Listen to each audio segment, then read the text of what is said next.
이야기가 있는 클래식 음악 세계로 안내합니다. 정태양의 클래식이 빛나는 순간.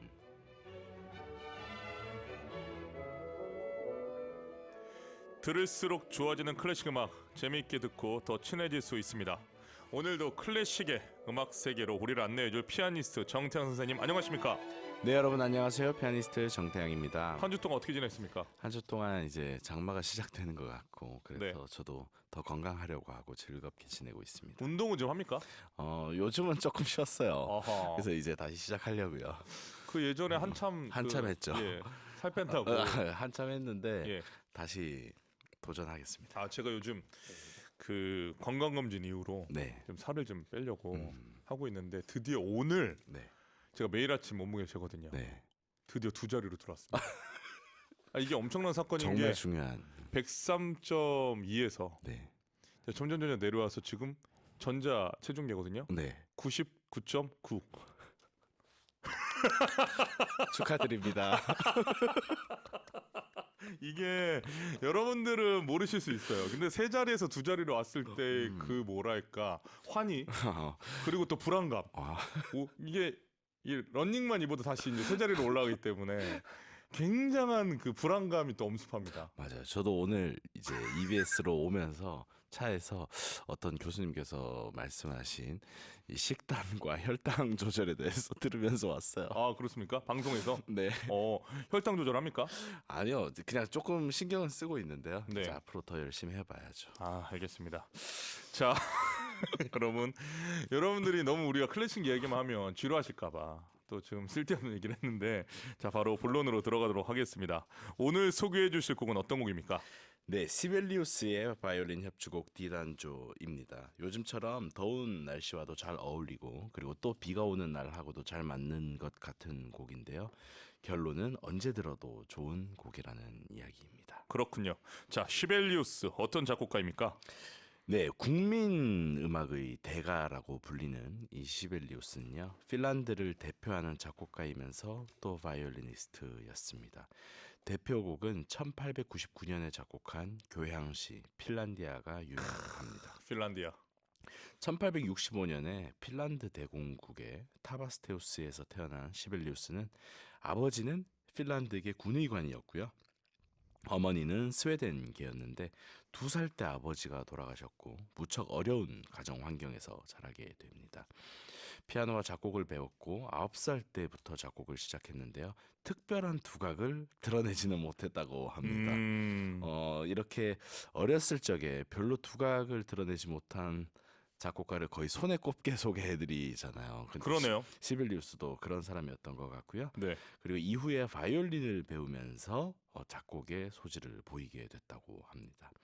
하지만 가족들은 그가 법관이 되기를 바랐고 가족들의 바람대로 음대 대신에 법대에 입학합니다. 보니까 이 부모님들이 이게 딱 2가지예요. 공무원 아니면 법관. 의대. 의대. 요즘 또 한 이슈를 더 꺼내시네. 괜찮으시겠습니까? 아니요, 사실 음악가들의 부모님들이 네. 의대 진학을 권유하셨던 부모님들도 많고 그렇습니다. 그렇습니까? 네. 혹시 우리가 많이 소개했었던 것 같아요. 아니 우리 태양님의 부모님도 저희 부모님도 그러셨던 것 같은데요. 정말로 의대를 가라? 아주 어렸을 때는 그랬던 것 같은데요. 공부를 잘하셨구나. 중학교 때까지요. 저희 부모님 한 번도 저한테 그런 말씀하신 적이 없습니다. 이른바 포기라고 하죠. 영어로 give up. 자, 넘어가도록 하겠습니다. 자, 지난주 슈만이어서 이번에 시벨리우스도 또 법대 얘기가 나왔는데 어떻게 생각하십니까? 네, 그런데 시벨리우스는 네. 조금 달랐어요. 법대 입학하자마자 네. 동시에 헬싱키 음악원에도 입학을 해서 바이올린과 작곡을 배웠어요. 그러면서 결국에 법대는 중퇴를 했습니다. 머리가 좋네. 네, 1889년에 음악원을 졸업하고 독일로 유학을 갔지만 낯선 환경과 스승의 성향에 적응을 못합니다. 또 당시 음악계를 쥐락펴락하던 바그너와 말러 등의 음악 사조에 부담을 느껴서 오스트리아 빈으로 가게 됩니다. 빈에서 시벨리우스는 브람스를 만날 기회를 갖게 되고 그의 제자가 되었고요. 1892년에 고국으로 돌아와서 헬싱키 음악원 교수로 취임을 하게 됩니다. 부모님 말씀대로 법대에 들어갔지만 수업을 듣지 않고 바로 그렇죠. 우리 용어로 뭐 반수나 재수 그렇죠. 네. 바로 음악원을. 음악을 계속 했고 정말 지혜롭다. 또 유학까지도 다녀왔고. 그러니까 이게 정말 지혜로운 게 부모님과 싸우지 않고 예 알겠습니다. 부모님 원하시나 하지만 했으니까. 그다음 내가 진짜 좋아하는 거. 1년 정도를 약간 듣는 척하다가 시벨리우스 대단하네요. 자, 시벨리우스의 음악을 이해하기 위해서는 핀란드나라는 나라에 대해서 이해가 필요하지 않습니까? 네, 핀란드는 스웨덴과 러시아 사이에 껴서 순환을 많이 당한 나라입니다. 13세기부터 19세기 초반까지 스웨덴의 지배를 받았고요. 1809년부터 1917년까지는 러시아의 지배를 받았습니다. 1894년에 니콜라이 2세가 러시아 황제에 오르면서 핀란드에 대한 식민지 지배를 한층 더 노골적으로 드러내게 됩니다. 그러면서 핀란드의 민족주의 독립운동의 불씨가 피어오르기 시작합니다. 그러면서 핀란드 독립운동을 위한 행사가 1899년 11월에 열리는데요. 그 행사에서 연극 역사적 정경이 상영이 되고요.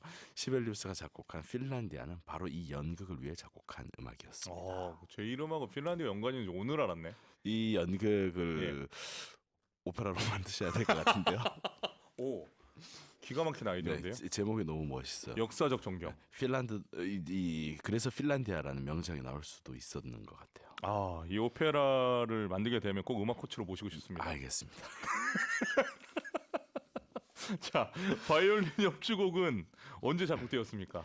네, 이 시벨리우스한테 여러 가지 유명한 곡들이 있는데요. 그 중에서 이 바이올린 협주곡이 가장 사랑을 받고 있는 곡이라고 할 수 있을 것 같아요. 작품 활동 중에 비교적 초기에 작곡이 되었고요.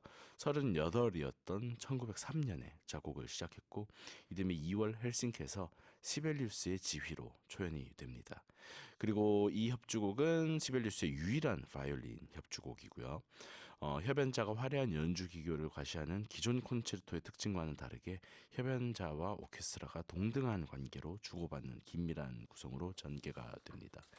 그래서 일설에 의하면 시벨리우스가 이 곡의 초판을 완성한 후에 브람스의 바이올린 협주곡을 듣고 협연자와 오케스트라의 조화에 더욱 초점을 맞추는 방향으로 개정했다고 하는데요. 이 새로운 최종판은 한 해 뒤인 1905년에 발표됐습니다. 개정판이 나왔다라는 건 초연에서 좋은 평가를 받지 못했다라는 걸로 이해해도 됩니까? 네, 초연은 실패였어요. 어느 유명 음악 비평가는 이 작품이 기교만 앞세우고 있다면서 무엇보다도 곡 자체가 문제라면서 독설을 쏟아냅니다. 그러자 시벨리우스는 초판 악보를 모두 거둬들이고 연주 불가 선언을 합니다. 이 곡을 작곡할 당시 시벨리우스는 여러 가지 어려운 상황이었는데요. 우선 청력에 문제가 있었습니다. 귀가 잘 안 들리고 통증이 시작되자 시벨리우스는 베토벤처럼 청력을 상실하게 될지 모른다는 공포와 불안에 시달렸다고 해요. 또 경제적인 어려움도 컸습니다. 이러한 심각한 문제를 시벨리우스는 바이올린 협주곡에 투영하고 있습니다.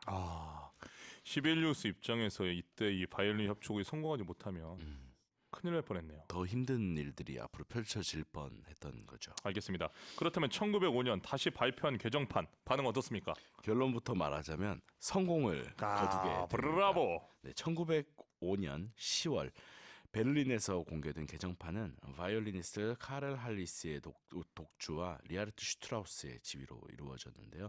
대성공을 거둡니다. 이전과 달리 간결한 구성에 교향악적 색채를 강화한 게 주요했던 거예요. 그리고 무엇보다 시벨리우스의 제자들 야샤 하이페스트 같은 비르투오소 바이올리니스트들이 연주하면서 작품은 그 진가를 널리 인정받게 됩니다. 세계적으로 저명한 바이올리니스트들이 연주한 명반이 특히 많은 곡 아닙니까? 네, 맞아요. 방금 말씀드렸던 시벨리우스의 제자였던 하이페츠의 음반도 너무 유명하고 또 지네트 느베의 음반도 강렬한데요. 그중 최고의 백미로 제가 오늘 꼽아본 음반은 22살의 바이올리니스트 정경화가 연주한 음반이라고 할 수 있을 것 같아요. 정경화가 연주한 음반. 자, 기대가 되는데요. 그렇다면 시벨리우스 바이올린 협주곡의 가장 큰 매력 뭐라고 생각하십니까? 네, 이 곡은 바이올린으로만 시도할 수 있는 다양한 기교와 표현이 다채롭게 구성되어 있는 작품입니다. 무척 화려하고요. 이런 특징 때문에 베토벤, 멘델손, 브람스, 차이콥스키의 바이올린 협주곡과 어깨를 나란히 할 정도로 인기가 있습니다. 특히 시벨리우스의 이 바이올린 협주곡은 고전파 후기의 교향악적인 구성에다가 오음계의 불협화음이 교묘하게 혼합되어 있고 이 핀란드라든지 북유럽의 약간 음울한 멜로디에 환상적인 선율이 얹혀진 아름다운 작품입니다. 그 시벨리우스 바이올린 협주곡 D단조의 악장 구성 궁금합니다. 어떻게 되어 있습니까? 네, 보통의 협주곡들이 네. 3악장 아니면 4악장 구성이 많습니다. 근데 이 시벨리우스의 바이올린 협주곡은 3악장으로 되어 있고요. 1악장은 알레그로 모데라토로 적당히 빠른데 잔잔하면서 아주 고요하고 어두운 선율을 만날 수 있는 곡입니다. 그리고 2악장은 아다조 디 몰토인데요. 매우 느리게라는 뜻입니다. 북유럽 특유의 서정을 느낄 수 있는 악장이라고 평가되고 있고요. 오늘 감상하실 곡은 바로 3악장인데요. 알레그로 마논 탄토 빠르지만 지나치지 않게입니다. 이 곡을 어느 평론가는 북극곰을 위한 폴로네이즈라고 평가를 했는데 음악을 들으면 무슨 말인지 이해가 되실 것 같아요. 북극곰을 위한 폴로네즈. 네. 예, 뭔가 친근합니다. 자, 시벨리우스 바이올린 협주곡 D단조 3악장. 이제 바로 연주를 들을 텐데요. 이 곡의 감상 포인트 하나 짚어주시죠. 네, 이 시벨리우스의 유일한 바이올린 협주곡이잖아요. 네. 그 뭐 예를 들어서 슈만도 유일한 피아노 협주곡을 남겼고 쇼팽은 2개의 피아노 협주곡을 남겼고요. 그런데 제가 이렇게 이것저것 자료를 보면서 재밌었던 사실은 쇼팽의 콩쿠르에서 본선에서 쇼팽의 피아노 협주곡 2개 중에 하나를 선택해서 하고요. 근데 이 시벨리우스 바이올린 콩쿠르가 지금까지도 있고 양인모 씨도 우승을 한 걸 봤었는데 모든 참가자들이 시벨리우스 바이올린 협주곡을 결선에서 연주를 해야 돼요. 예, 그런 만큼 그러니까 어떤 작곡가가 어떤 악기의 작품으로 굉장히 유명해지고 그것이 뭐 대회로도 남아서 아직까지도 이렇게 젊은 음악가들이 그 곡을 계속 연주하고 있는 거잖아요. 그러니까 이 시벨리우스가 바이올린이라는 악기에 얼마나 헌신적이고 또 아이코닉한 인물인지를 알 수 있는 사실인 것 같고요. 그만큼 이 곡이 가진 매력이 크다고 생각을 합니다. 네, 여기서 시벨리우스 바이올린 협주곡 D단조 작품으로 41 3악장 알레그로 마논 탄토 바이올리니스트 정경화와 앙드레 프레벤이 지휘하는 런던 심포니 오케스트라 연주로 들려드립니다. 시벨리우스 바이올린 협주곡 D단조 작품으로 47 3악장 알레그로 마논 탄토 바이올리니스트 정경화와 앙드레 프레벤이 지휘하는 런던 심포니 오케스트라 연주로 감상했습니다.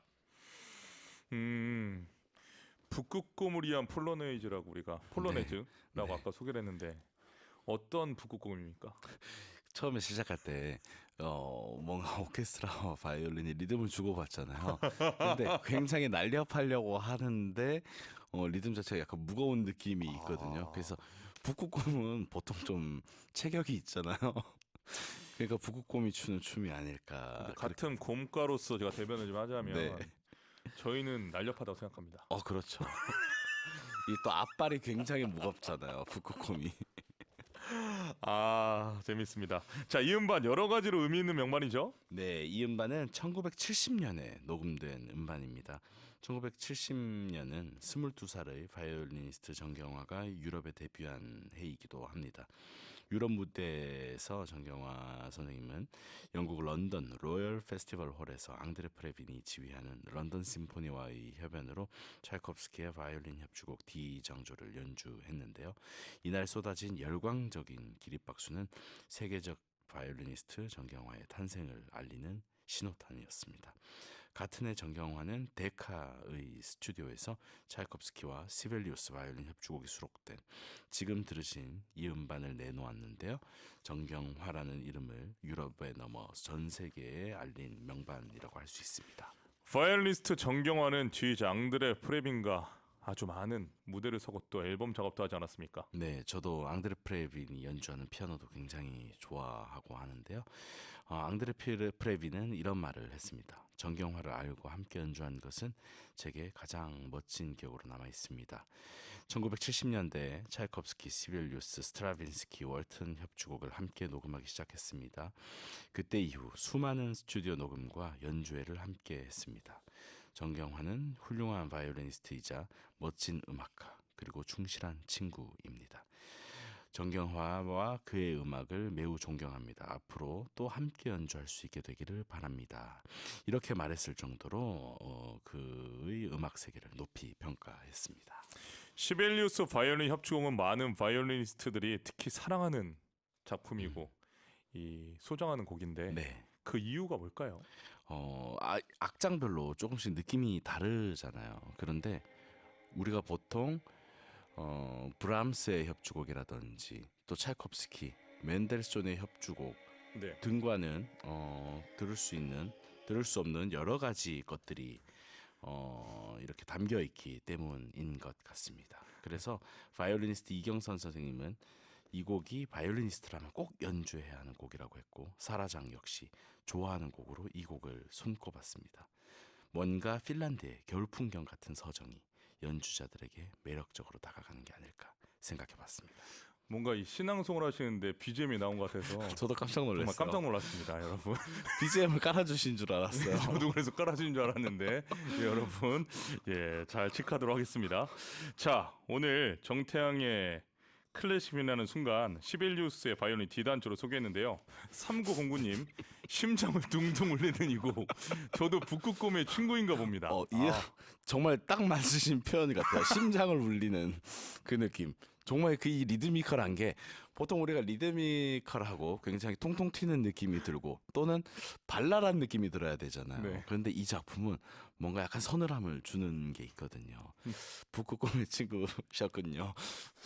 네, 허진아님 오늘 같은 날씨에 바이올린 선율이 더 깊이 있게 다가오네요. 보내줬습니다. 이소영님 신랑 셔츠 다림질하면서 정글클 듣는데 꿉꿉한 장마도 뽀송뽀송해지는 느낌이에요. 와, 이 이소영님께서 달아주시는 셔츠는 네. 클래식을 들은 셔츠입니다. 클래식의 스팀을 먹은 셔츠죠.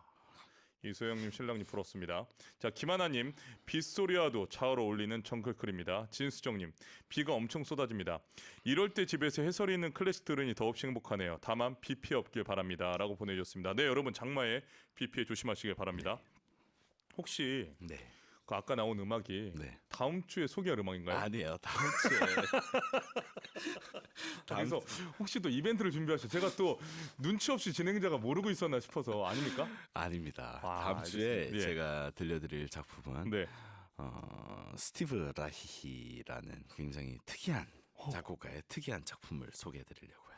또 이게 뭔가 또 우리가 이 공부를 해야만 하는 작품을 가져오시는 것 같은데. 직관적으로 굉장히 재미있게 들으실 수 있고 그렇습니까? 저도 예전에 연주를 한 적이 있는데요. 네. 이 작품을 하면서 좀 눈물을 흘렸던 작품이에요. 기대해도 되겠습니까? 네. 알겠습니다. 그 한 주 동안 건강하시고 네. 다음 주에 뵙겠습니다. 네, 여러분 장마에 건강 조심하시고 또 운전도 조심하십시오. 안녕히 들어가십시오. 감사합니다. 자, 두 곡 이어서 들으실 텐데요. 먼저 들으실 곡은 카탈루냐 민요, 새들의 노래, 첼리스트 문태국, 피아니스트 한지호가 연주합니다. 이어서 들으실 곡은 루이치 사카모토의 메리 크리스마스 미스터 로렌스, 더크 브러스가 주요하는 브루시의 피나모닉 연주입니다.